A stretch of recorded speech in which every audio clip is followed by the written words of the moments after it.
Lions are the only social cats in the world. All others are solitary. The cubs not only have their mothers to look after them, but often attentive aunts as well.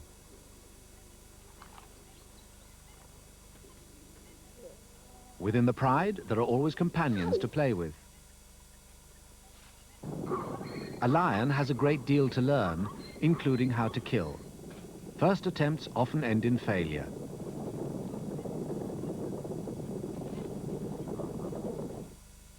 Then there are questions of precedence. An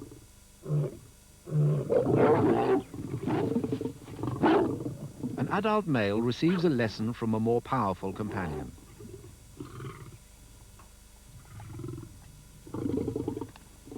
Seniority acknowledged, he's allowed to share the kill. There are about 500 lions in Etosha National Park, Namibia. This is an account of how they live together and of the family affairs of one pride in particular as their cubs struggle to grow up.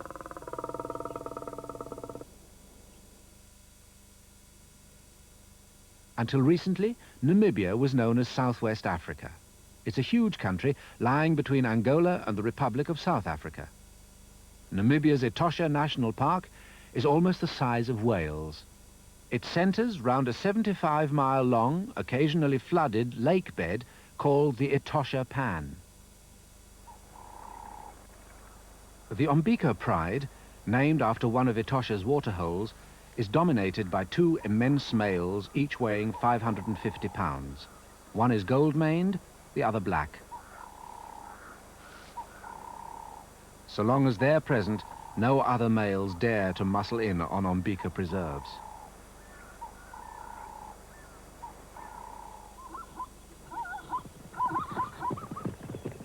In the early morning, the pride moves down to the waterhole. The zebra spot their sagging bellies and recognize that they've just fed, so they're not afraid. They know the lions just want an early morning drink after their feast. You could call Ombika this pride's own waterhole, but they're not necessarily in charge here.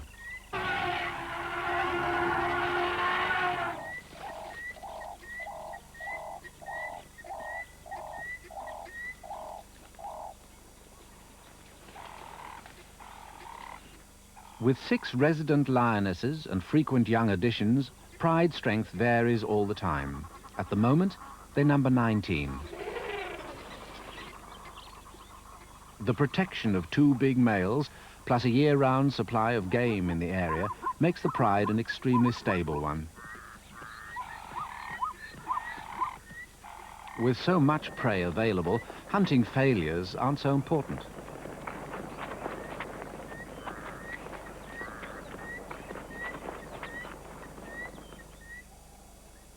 To protect both its hunting preserve and its females, the pride's territory must be constantly staked out by scent marking, usually high up on bushes.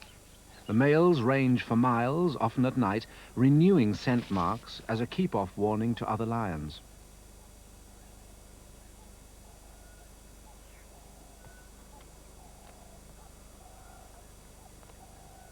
Scraping is a way of making sure the scent lasts for as long as possible. From time to time, scent marking is reinforced by roaring, which can be heard for miles.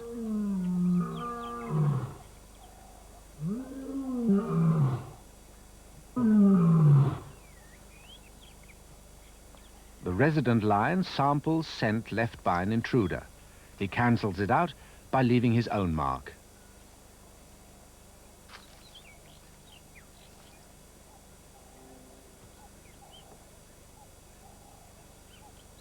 The females scent mark too.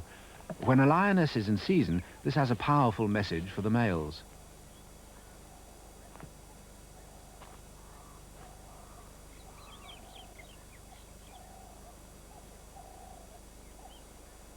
The wrinkled grimace is typical of a lion detecting another lion's scent, in this case a female who is ready to mate.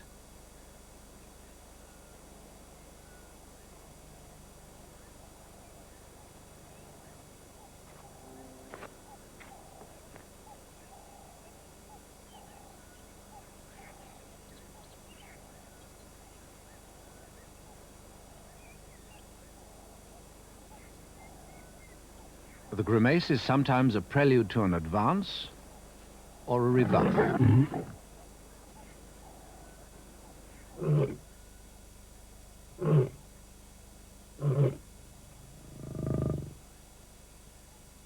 But it's the lionesses that often take the initiative.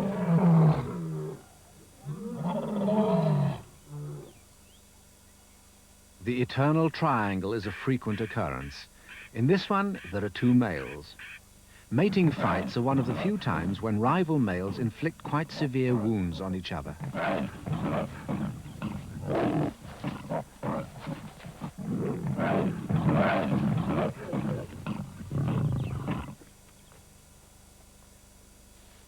When the fight is over, the female makes the first pass.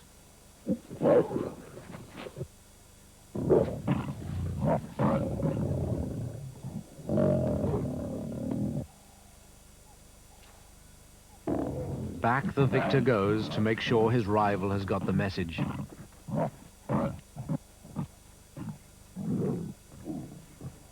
The lioness hasn't been won without some slight facial rearrangement to her suitor.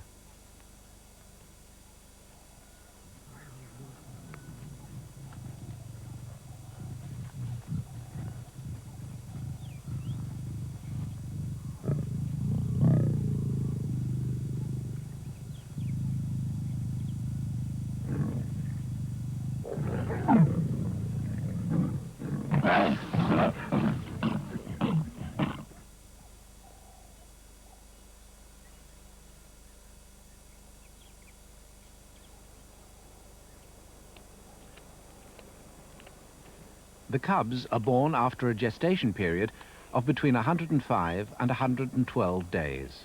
There can be any number from 1 to 7 in a litter. Just like domestic kittens, they're born blind. They're weaned at around 6 or 7 months. These ones are about 6 weeks old.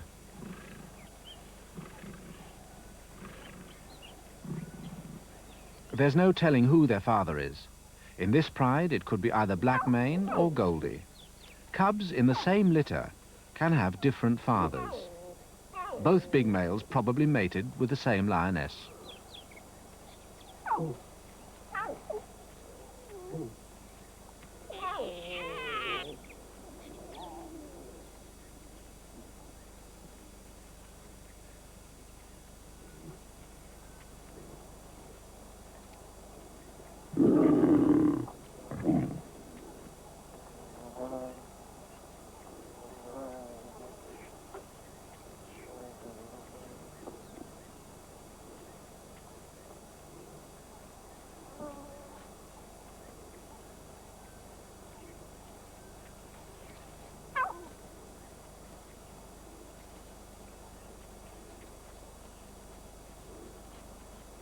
Being born into a stable pride like this one has tremendous advantages for the cubs. Big pride is an effective hunting group, so the cubs seldom go hungry and the nursing mothers have plenty of milk. With 6 resident lionesses, there's usually a good number of young companions for the cubs to play with. These 3 all belong to the same mother.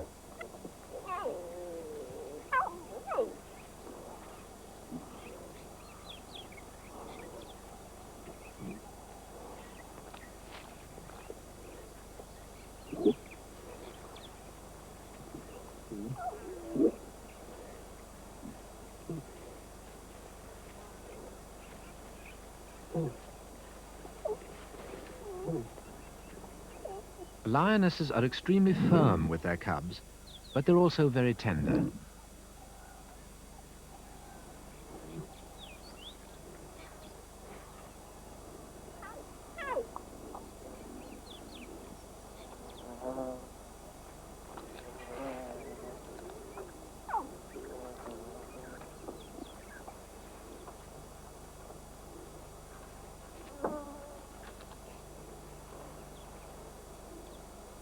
Another advantage of the pride system is that cubs of all ages belonging to different mothers play together.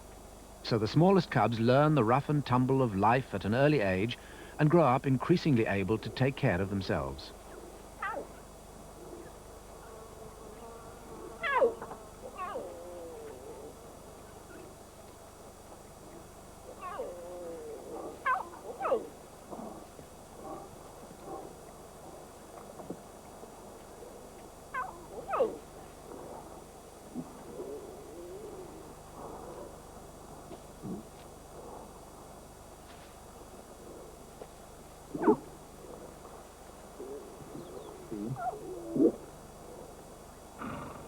It's useful to have a lot of aunts around, too.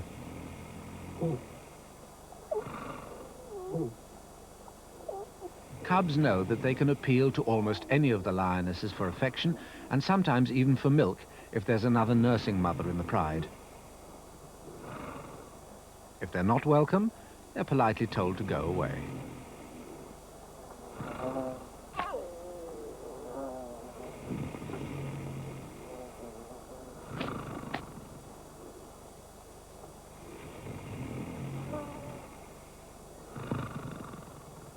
The cub finally returns to her own mother, or perhaps to a friendly aunt who's also nursing young.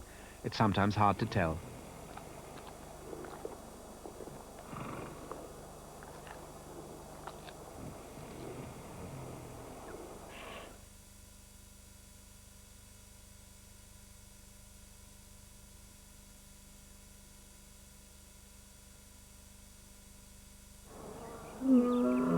When calling up stray cubs, females usually give a series of low grunts.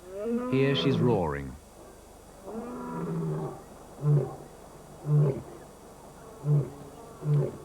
The effect is the same. The cub comes scampering out of hiding to join its mother.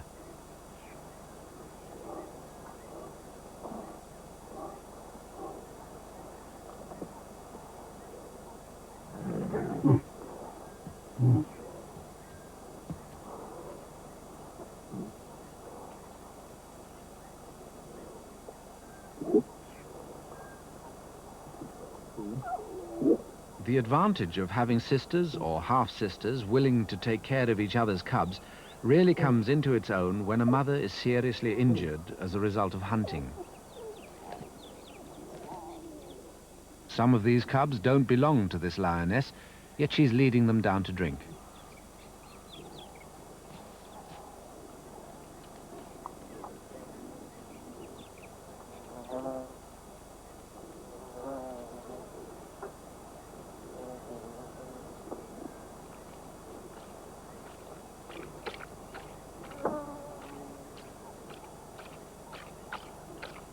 Their real mother lies at the bottom of this small waterhole, mortally injured. Her jaws are smashed, probably by the hooves of a zebra she was trying to bring down. She'll no longer be able to feed herself or her cubs. But the pride system gives them a very good chance of being fed and reared by another lioness. Despite the support given them by the pride, small cubs are quite vulnerable. Hyenas are a constant menace. All lions dislike hyenas, and none more than a temporarily isolated female with cubs. These hyenas are sizing the cubs up. The lioness knows it and moves closer. Even so, the hyenas might still have tried to steal a cub had they not spotted some vultures landing a little distance away. They realized there were easier pickings elsewhere.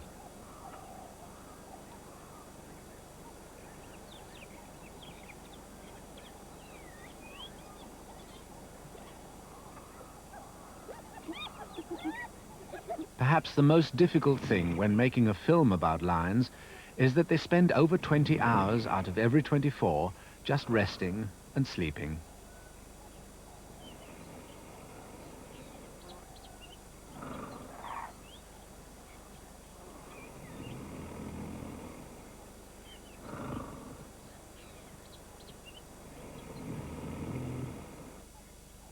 The 4 hours of activity usually occur around dawn and dusk. With the Ombika pride, dawn is the time for hunting. Dusk is often when the pride moves down to the waterhole for its evening drink. This pride, unlike many others, never kills here. Nevertheless, the giraffes prefer to keep them well within view.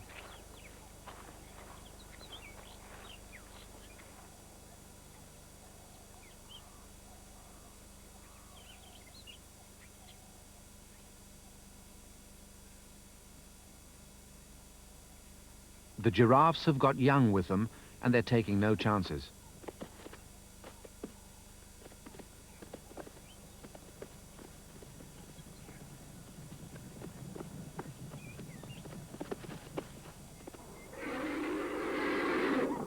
As the sun goes down, only the big and powerful, who have nothing to fear, are left at the waterhole.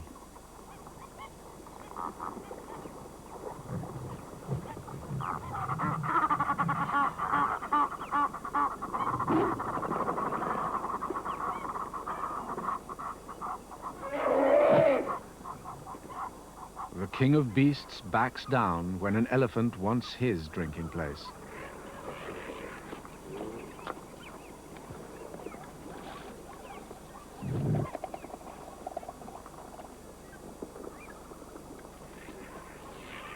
The cubs recognize no such system of rank.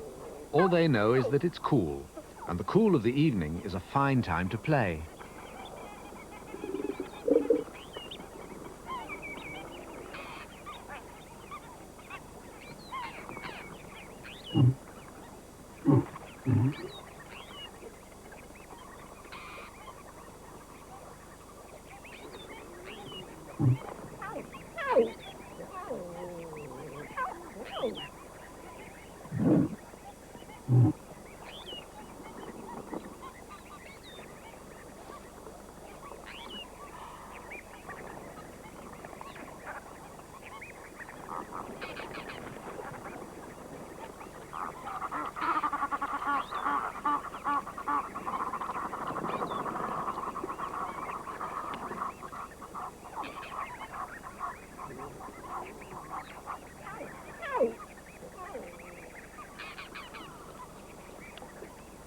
These zebra are taking a chance by drinking so late.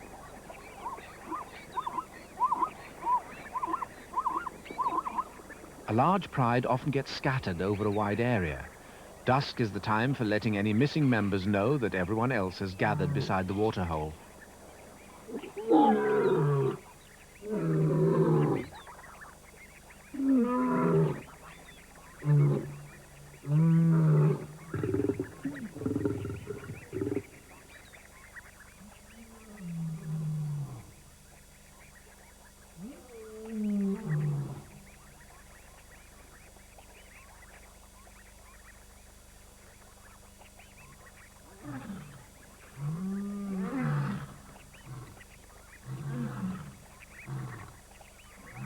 On moonless nights, lion activity sometimes ceases after sundown.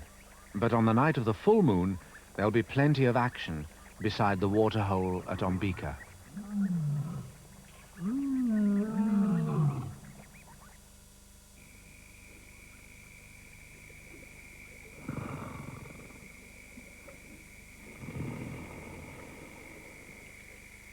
Even in bright moonlight, it would be impossible for an observer to see exactly what happens to the pride during the hours of darkness. But the camera is equipped with an image intensifier. This seizes upon and brightens the merest glimmer of light.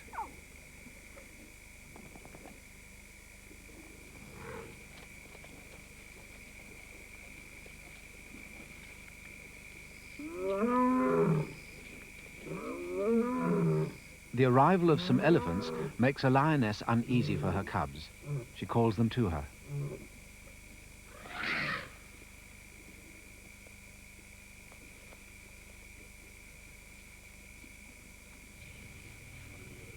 Just as in daylight, it's the lions who move out of the elephants' way.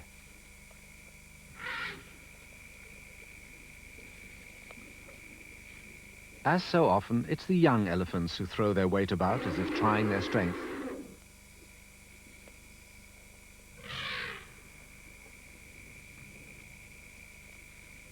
Some more adults with young arrive.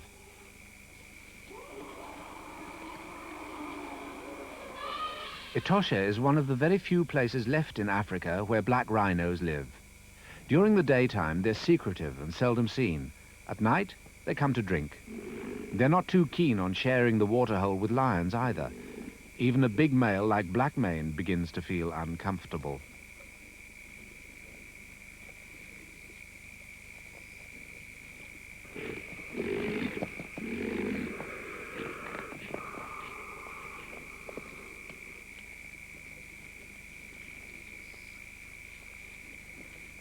A threat from a quite young rhino, and he's off.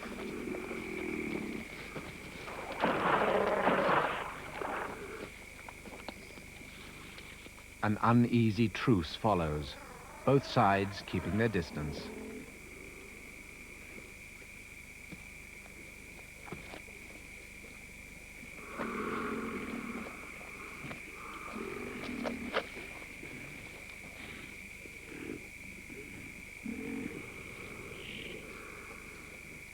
It's highly unlikely that anything serious will develop between the rival groups, although both rhinos and lions do have young with them.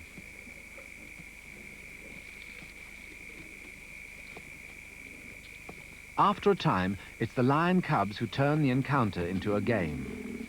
A cub plays grandmother's footsteps with a one-ton youngster.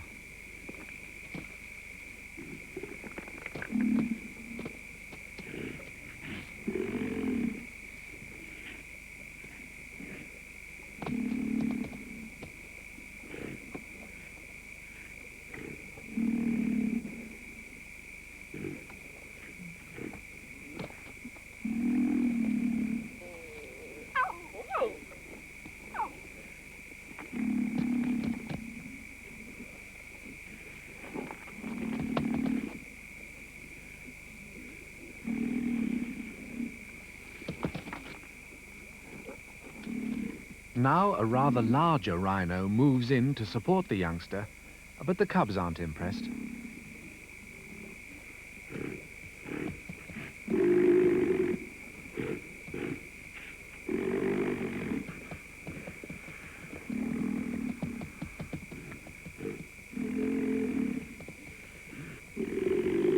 Eventually, when 3 rhinos get together, the lions decide the game is over.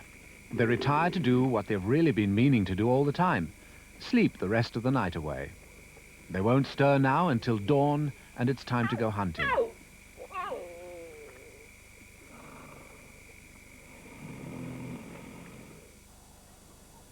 The Ombiko pride is consistent in its hunting habits.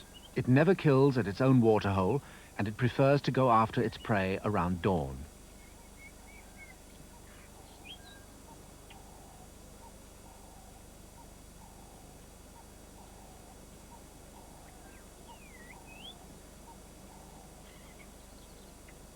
Zebra are the main quarry. This morning the 2 big males, Goldie and Blackmane, join the pride as it fans out in open order through the Mopane scrub.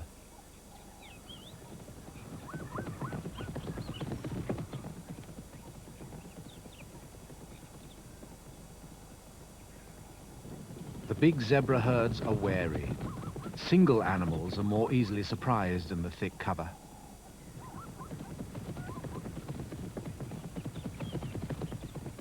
The pride is in no hurry. A steady walk is all that's required until the victim is singled out. The scattered formation will add to the quarry's confusion.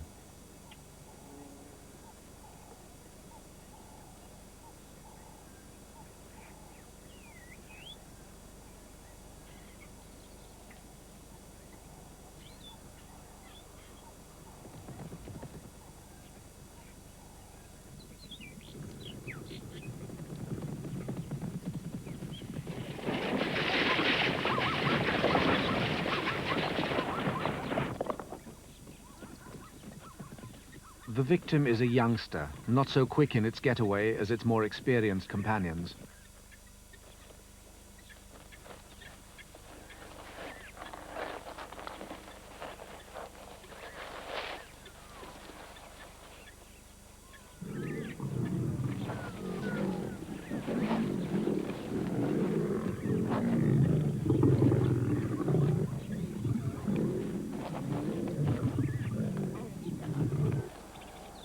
The very small cubs aren't able to keep up with the hunt. They'd be a handicap anyway, so their mother has left them hidden in the grass. Now she walks back 2 miles to collect them and lead them to the kill.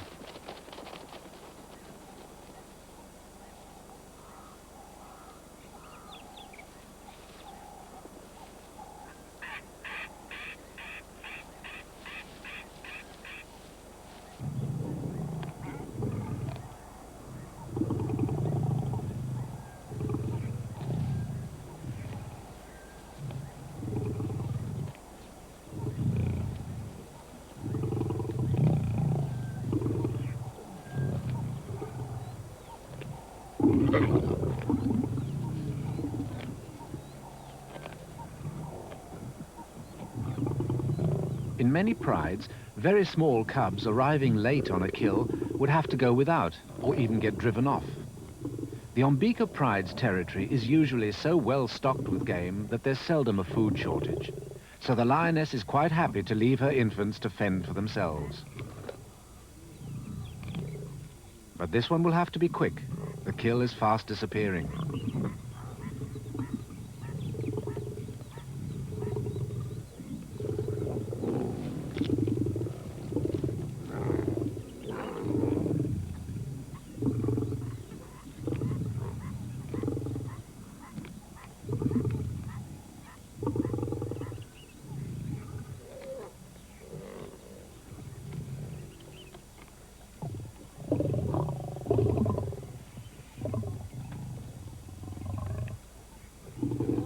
At last it finds a way in and gets its share.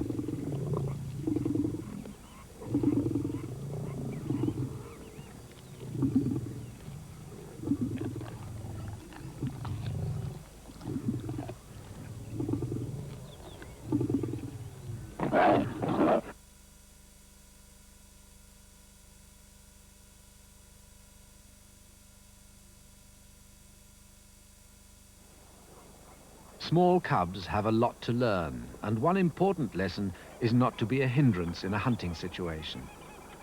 A kudu bull approaches, unaware of an ambush.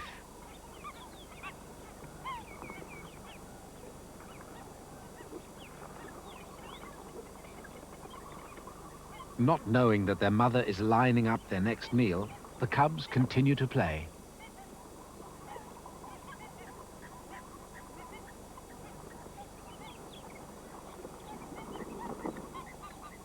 The kudu is alert, but not yet scared. He wants to get to the water.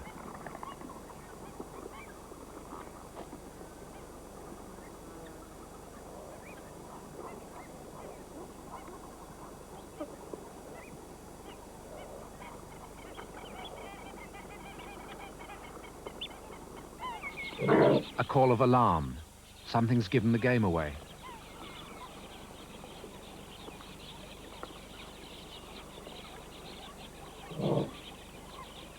And here it is. A third cub comes strolling in at the crucial moment.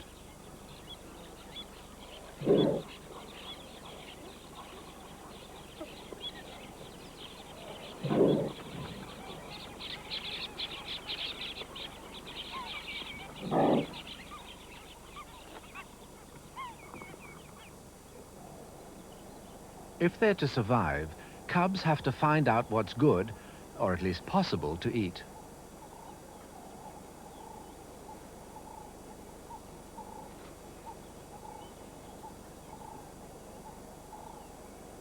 First, the mother inspects this exceptionally well-armored meal.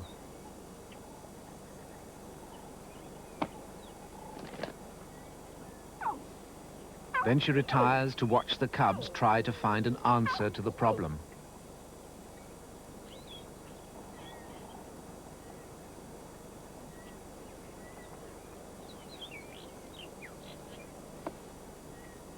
The cubs can undoubtedly smell meat inside the shell.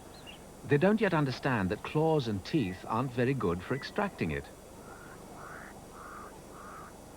A pied crow has spotted the situation. They're great opportunists.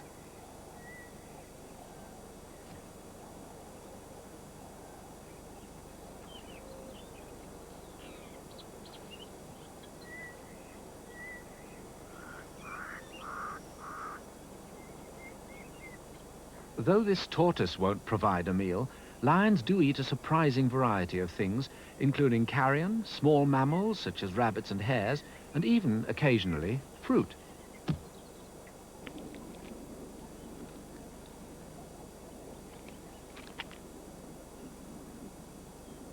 Some lions specialize in killing and eating porcupines.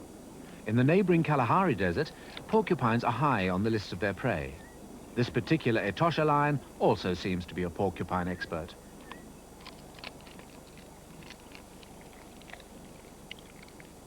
Extracting the quills and even crunching them up calls for a special technique. The quills are as sharp as needles. Many a lion has been left with a bad septic wound as the result of getting a quill deeply embedded in its mouth or paw.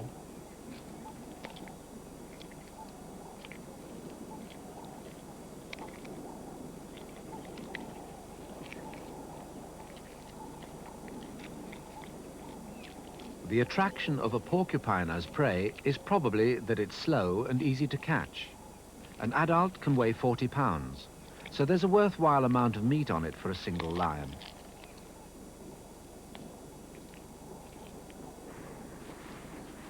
When it comes to hunting larger prey, camouflage plays a big part.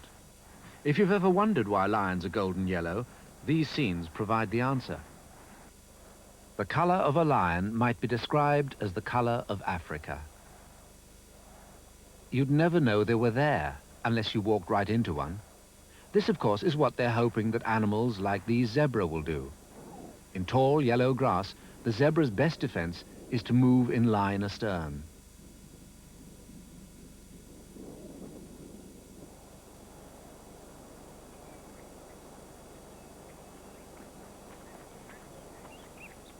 It's in more open country that hunting at pride strength really pays.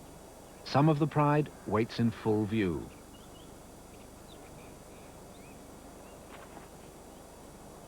The zebra knows perfectly well that they're there. It also knows that the lions will never make it across the open ground in time to kill.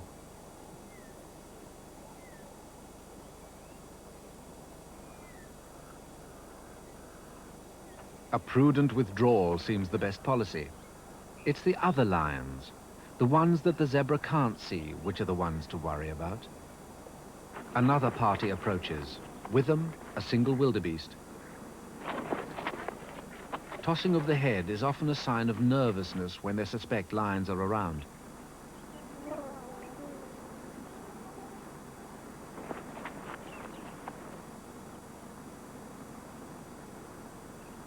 The trap is about to be sprung.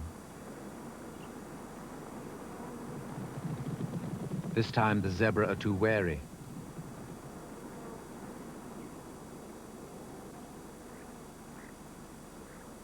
But the lone wildebeest looks a better proposition.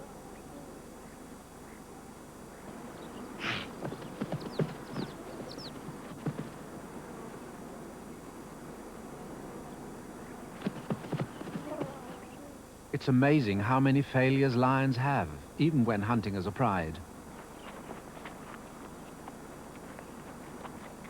The ambush is laid beside a waterhole at the edge of the Etosha Pan.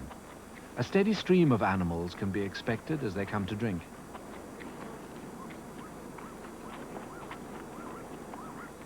This time the target is well within range and nicely bunched.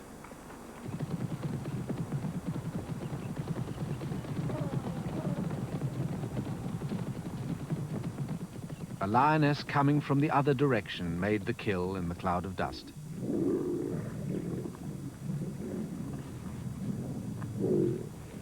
The victim, once again, is a yearling zebra, not so fleet-footed or experienced as the rest.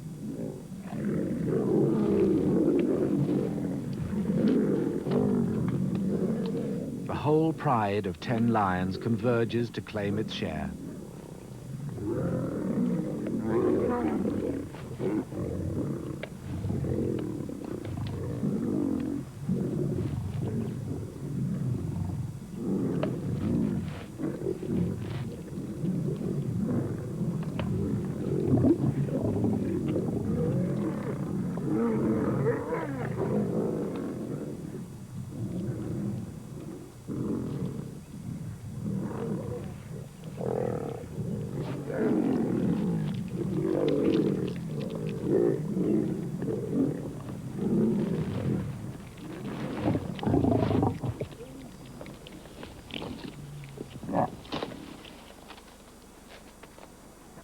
After the feast, a drink.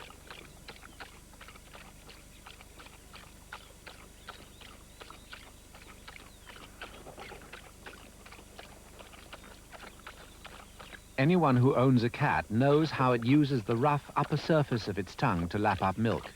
A lion drinks in exactly the same way.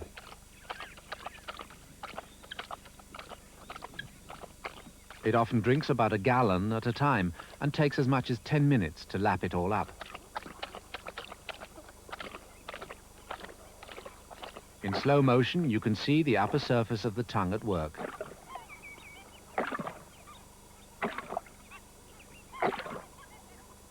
With their robust sense of play, young males soon become a nuisance to the pride and are forced out. They then become, at least for a time, lone hunters. To learn his trade, this outcast established himself by a waterhole outside his former pride's territory. Among Etosha lions, he proved a complete exception. His behavior remained consistent every day during the 3 weeks Des and Jen Bartlett stayed with him to film his first attempts at making a kill. For 3 weeks, he was dramatically unsuccessful. Here is a record of some of his more spectacular failures. It wasn't that he lacked targets.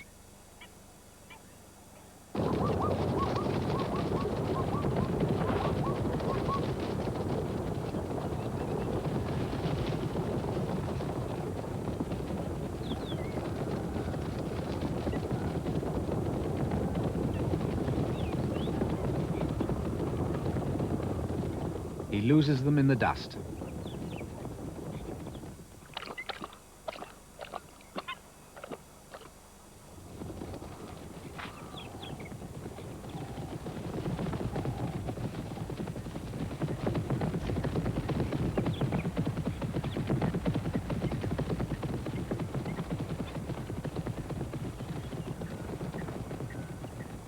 Not a hope.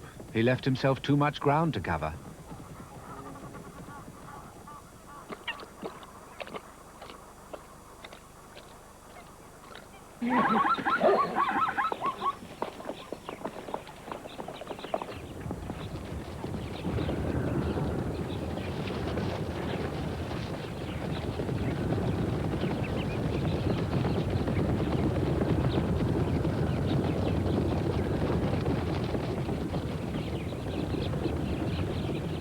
That time he didn't pick his target early enough. Charging in the midday sun is thirsty work, especially when you miss.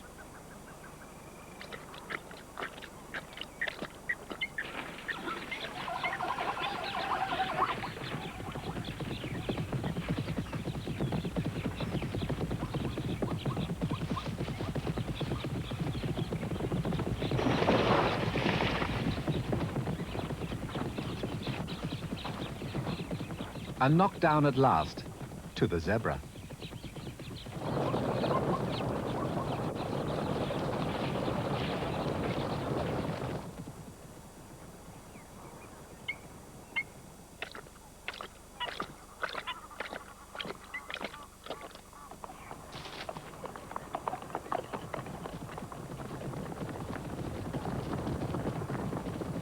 Now he's learning. He switches targets.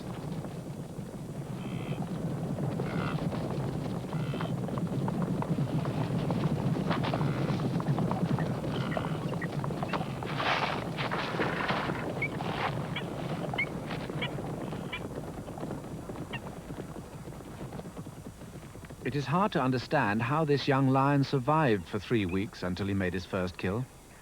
But he was almost certainly scavenging at night off carcasses. He was also hunting small mammals. His instinctive reaction is to drag his kill away where it will be safe from scavengers and even rival lions.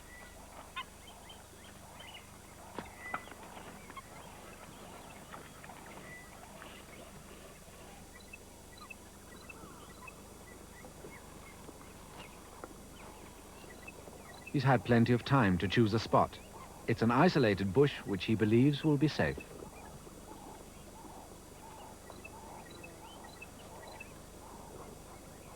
His caution is fully justified. These two lionesses have come for a drink and will soon smell the kill.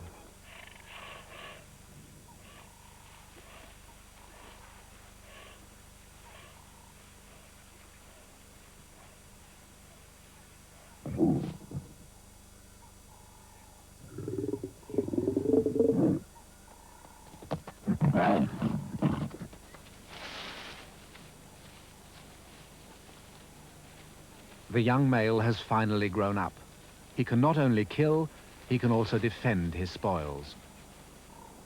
This is only a fraction of Etosha's lions. There are at least 500 of them in Namibia's vast national park. Their future should be secure. But as Namibia approaches independence, conditions are bound to be uncertain. Etosha lies only 75 miles from the Angola border, and there is always the chance that guerrilla warfare will erupt in this part of Africa. As so often, the future of the lions, as well as that of all the other animals of Etosha, depends on the territorial ambitions of the human species.